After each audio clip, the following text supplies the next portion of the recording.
Kinumpirma ni PNP Chief Police General Oscar Albayalde na dating nasa drug watch list ni Pangulong Rodrigo Duterte si Police Master Sergeant Solomon Cugay, ang pulis na binaril sa EDSA, Connecticut kahapon ng hapon.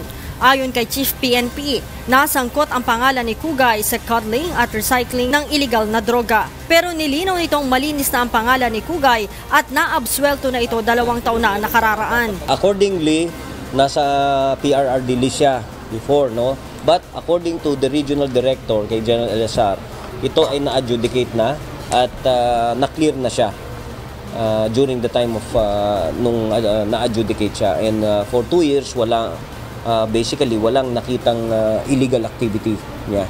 Kaugnay nito, sinabi ni Albayalde na patuloy pa ang investigasyon sa kaso ng pagpatay kay Cugay at inaalam pa ang motibo sa krimen. Ilang mga pulis na rin ang nasasangkot sa kalakalan ng illegal na droga ang napaslang paglabas ng gate ng Campo Crame. Kaya naman hindi isinasantabi ni Albayalde ang posibilidad na may bounty hunter sa kanilang hanay na pumapatay sa mga kapwa-pulis na may patong sa ulo para makuha ang reward money. Yung motive ng pagkabaril sa kanya hindi pa wala pang maliwanag doon. It's still being investigated. Hindi natin alam kung ito ay drug-related o hindi. No? Paiimbestigahan din ni General Albayalde kung bakit walang mobil ng pulis kahapon sa pinangyarihan ng krimen gayong araw-araw aniya ay may nakabantay na pulis sa lugar. Leia Ilagan, UNTV, News and Rescue, Campo Crame.